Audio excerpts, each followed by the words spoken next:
Picture yourself staring at your bank account balance, watching that pathetic number mock you from your phone screen. Maybe it's $7,342. Maybe it's $216 if you're having a good month. Either way, that first $1,000 feels about as achievable as climbing Mount Everest in flip flops. Meanwhile, some financial guru on the internet is telling you that once you hit $10,000, the next 10,000 comes twice as fast. And you're thinking, yeah, right, tell that to my credit card bill. Well, here's the thing that's going to blow your mind. That financial guru isn't lying to you. In fact, they're not even telling you the whole truth about how dramatically easier it gets. The psychology and mathematics behind why your first $1,000 is exponentially harder than your next 10,000 isn't just some feel-good motivation. It's cold, hard science that most people never understand, which is exactly why they stay broke their entire lives. I spend way too much time thinking about why some people effortlessly build wealth while others work their entire lives and have nothing to show for it. Like, if you're tired of feeling like you're running on a financial treadmill, getting nowhere despite all your effort, make sure to hit that subscribe button, because we're about to dive deep into the psychological warfare happening in your brain every time you try to save money. Okay, before we get into the brutal mathematics that prove this point, let me ask you something. When you think about wealthy people, what do you picture? Maybe someone who never struggled with money, someone who just naturally understood how to save and invest, someone who was born with some special financial gene that you clearly missed out on. Here's the truth that's going to sting a little. The difference between people who build wealth and people who don't has almost nothing to do with how much money they make, and everything to do with understanding the invisible psychological forces working against them. Your brain is literally wired to sabotage your financial success. And I'm not being dramatic here. Neuroscientists have studied this extensively. There's something called temporal discounting, which is just a fancy way of saying your brain values immediate rewards way more than future benefits. Think about it this way. Your brain sees spending $50 on dinner tonight as incredibly appealing, but saving that same $50 for some abstract future version of yourself feels about as exciting as watching paint dry. But here's where it gets really interesting. The same psychological mechanism that makes saving your first $1,000 feel impossible is exactly what makes the next $10,000 feel effortless once you understand how to work with it instead of against it. We're going to break down the exact mental barriers keeping you stuck and show you how to turn your brain from your biggest financial enemy into your most powerful wealth-building tool. The first barrier you're fighting is what psychologists call the house money effect. Your brain literally treats money differently depending on how you got it. Money you earned from your regular job feels heavy, important, difficult to part with. But money you found in your pocket from last week's jeans, or your tax refund, or that $20 your grandmother slipped you at Christmas, that money feels different. Your brain categorizes it as play money, and you're way more likely to blow it on something stupid. This is why most people never build wealth. Despite earning decent incomes, they're mentally categorizing their money in ways that sabotage their own success. Every dollar should be treated the same, regardless of where it came from, but your brain is constantly playing these weird accounting tricks that keep you broke. Then there's the money scripts buried deep in your subconscious. These are beliefs about money that got programmed into your head when you were a kid, and they're running your financial life, whether you realize it or not. Maybe you grew up hearing your parents argue about money, so now your brain associates having money with conflict and stress. Maybe you heard things like, "We can't afford that," so often that your brain genuinely believes you're not the type of person who gets to have nice things. Or maybe you grew up in a household where money was never discussed at all. So you develop this weird shame around even thinking about building wealth. Like wanting financial security somehow makes you greedy or shallow. These invisible scripts are making financial decisions for you every single day, and most people go their entire lives without ever realizing they're there. Here's the really messed up part. Your brain has been evolutionarily programmed to keep you alive, not to make you wealthy. For thousands of years, the humans who survived were the ones who grabbed immediate resources when they were available, because there was no guarantee those resources would still be there tomorrow. Your brain is still operating with this ancient software that prioritizes instant gratification over long-term planning. So, when you're trying to save money, you're literally fighting against millions of years of evolutionary programming. Your brain is screaming at you to spend that money now on something tangible and immediate, because what if there's no food tomorrow? What if the shelter disappears? What if this opportunity never comes again? Um, it's completely irrational in our modern world, but your brain doesn't know that. This is why building that first 0 feels like such a monumental battle. You're not just fighting your circumstances or your income level, you're fighting your own biology. Every time you choose to save money instead of spending it, you're going against every instinct your brain has developed over millennia, and your brain is going to fight you every step of the way, right? But here's where the story gets interesting. Once you hit certain psychological thresholds, something magical happens. Your brain stops seeing saving as deprivation and starts seeing it as achievement. The same psychological mechanisms that were working against you suddenly flip and start working for you. The research on this is absolutely fascinating. There's something called self-efficacy, which is basically your belief in your own ability to succeed at something. When you have $0 saved, the idea of having $10,000 feels completely impossible. Your brain can't even picture it happening, so it doesn't try. But once you hit your first $1,000, something clicks. Your brain suddenly has proof that you're the type of person who can save money. This isn't just feel-good psychology. This is measurable, documented behavior change. People who successfully save their first 0 are exponentially more likely to save their next 1,000 than people who have never saved anything. It's like your brain rewrites its entire story about who you are and what you're capable of. And here's where the mathematics start getting really interesting. That first $1,000 is almost entirely dependent on your behavior and your ability to spend less. But once you have money saved, compound growth starts doing work for you. Even at modest returns, your money begins earning money, which earns more money, which earns even more money. Like, yes, let me show you exactly how this works with real numbers that are going to change how you think about every financial decision you make for the rest of your life. Let's say you decide to save just $100 every single month. I know you're probably thinking $100 might as well be $100,000 when you're looking at your current budget. But stick with me here, because the math is about to get absolutely wild. At $100 per month, it takes you exactly 10 months to save your first $0. 10 months of saying no to things you want. 10 months of feeling like you're making zero progress. 10 months of your friends thinking you've lost your mind because you won't go out to eat anymore.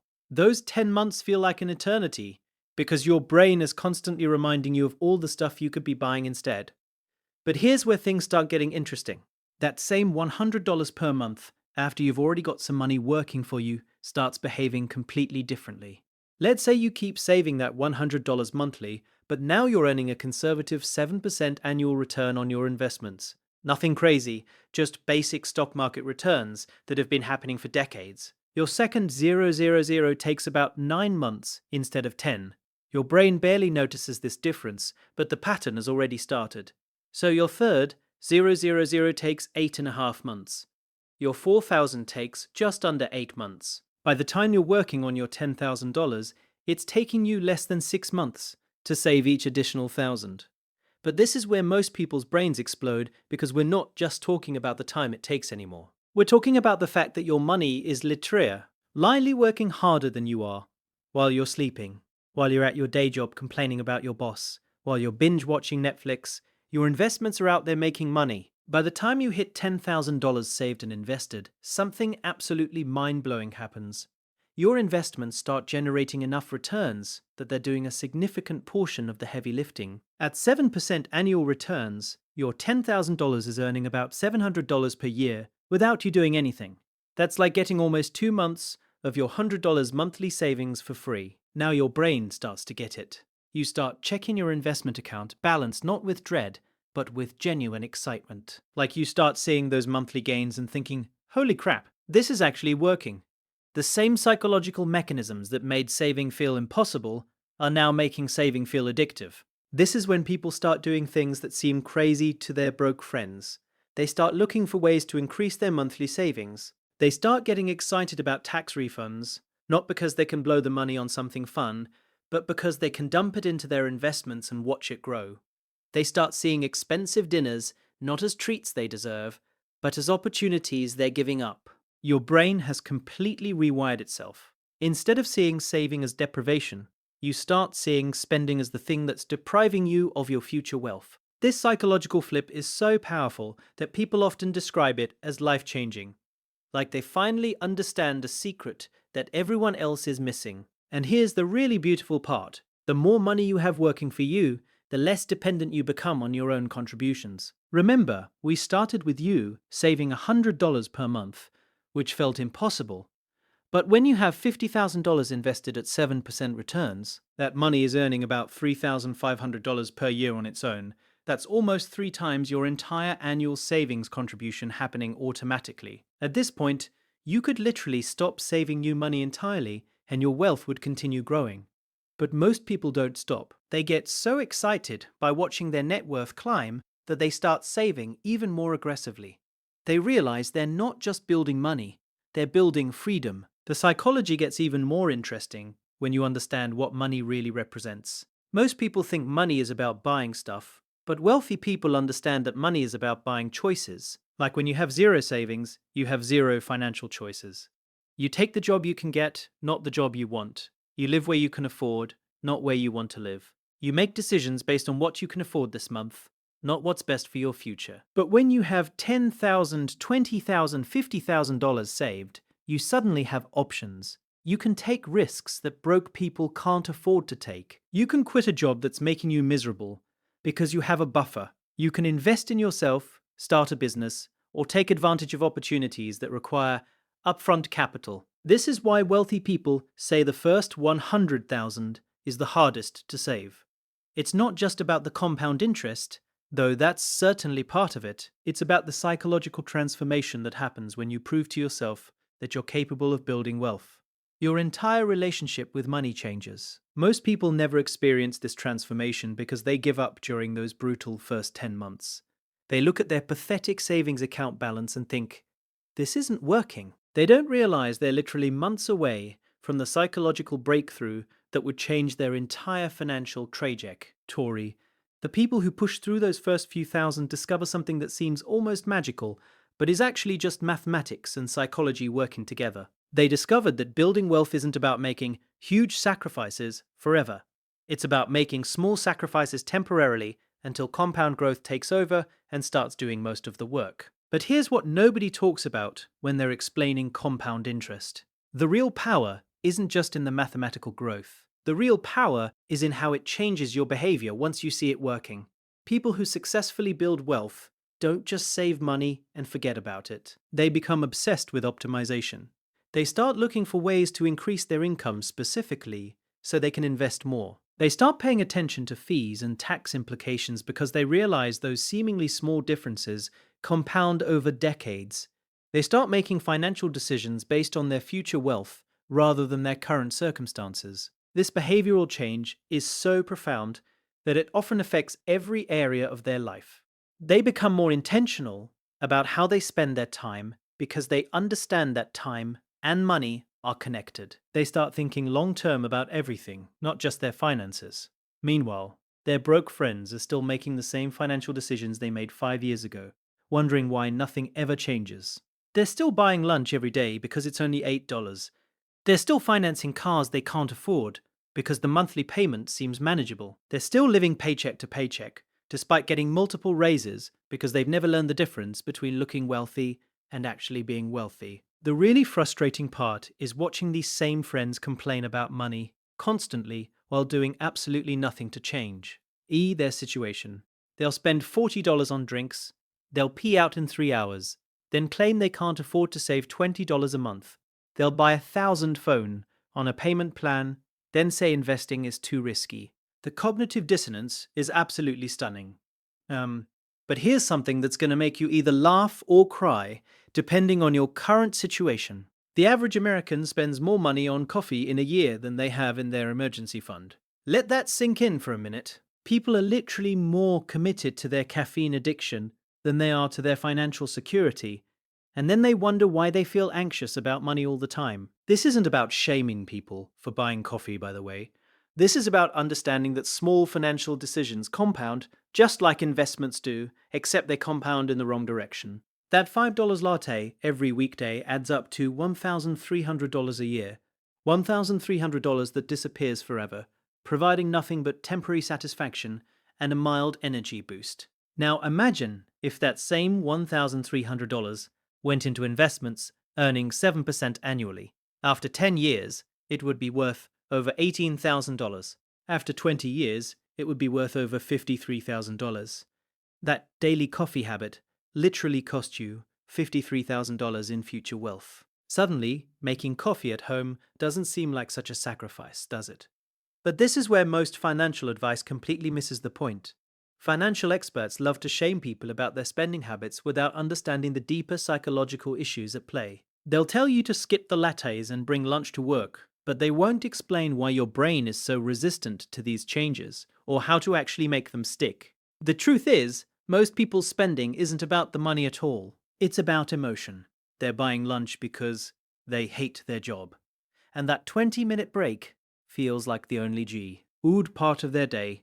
They're buying clothes they don't need because shopping gives them a temporary hit of dopamine in an otherwise depressing routine. They're going out to bars because they're lonely, and spending money feels like the only way to have a social life. Understanding this is crucial because you can't solve an emotional problem with a mathematical solution. Telling someone who's buying happiness to just stop spending money is like telling someone who's drowning to just stop getting wet.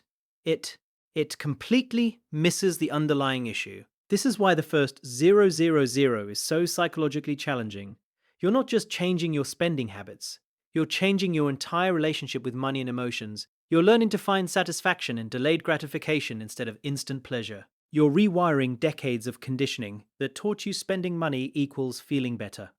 The people who successfully make this transition don't do it through willpower alone. They do it by replacing their spending habits with saving habits that provide similar emotional rewards. Instead of getting excited about buying something new, they get excited about watching their investment balance grow. Instead of feeling good about treating themselves to dinner out, they feel good about adding another $100 to their portfolio. This psychological shift is so powerful that it often happens without people even realizing it. One day they're checking their investment account and they notice they're more excited about a $200 gain in their portfolio than they would be about spending $200 shopping. That's the moment when building wealth stops feeling like a sacrifice and starts feeling like a game they're winning. And here's where the mathematics get absolutely ridiculous in the best possible way. Once you have $20,000 invested, your money is earning about $1,400 per year. At 7% returns. That's more than most people spend on coffee, lunch, and impulse purchases combined. Your money is literally funding your lifestyle while continuing to grow. At $50,000 invested, your returns are about $3,500 annually. That's almost $300 per month that you're earning while you sleep. At this point, your investments are generating more passive income than most people save from their active income. You've essentially created a part-time job that never calls in sick, never asks for time off, and works 24 hours a day. So, there you have it. Your first $1,000 isn't just harder because of the math. It's harder because you're literally fighting your own brain's ancient programming while building completely new psychological pathways. But once you break through that barrier, compound interest and compound psychology work together to make wealth building feel almost automatic. The choice is yours. You can keep making excuses about why this won't work for you, or you can start that brutal but brief battle against your own impulses. Your future millionaire self is waiting.